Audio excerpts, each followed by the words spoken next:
Dans quelques années, tout ou presque ici sera en anglais.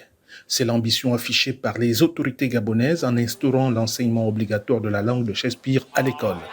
Mais la réforme pose encore problème dans les salles de classe, comme dans les cours de récréation de ce lycée islamique de Libreville. Parler, s'exprimer devant les gens et aussi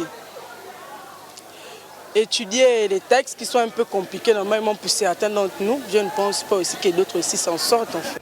Léandre est professeur d'anglais, c'est son premier rendez-vous avec les débutants du nouvel univers linguistique. Pour lui, la décision des autorités est la bienvenue. Quelque chose qu'on n'oblige pas, on ne peut pas effectivement l'apprendre si le Gabon fait déjà partie du Commonwealth. Donc les Gabonais, n'est-ce pas, sont obligés de parler l'anglais. Les Gabonais sont obligés de parler l'anglais. Nous devons retrouver l'anglais partout.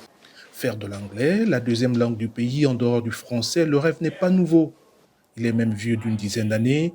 Inspiré par le Rwanda, le Gabon veut se donner les chances d'un décollage économique en s'appuyant sur une jeunesse bien formée et compétitive. Les lycées s'offrent ainsi une deuxième corde à leur arc, l'anglais. Disons qu'avec cette initiative, ça fera que nos enseignants renforcent encore plus la pratique de l'anglais et ça pourrait susciter de l'engouement auprès de nos apprenants.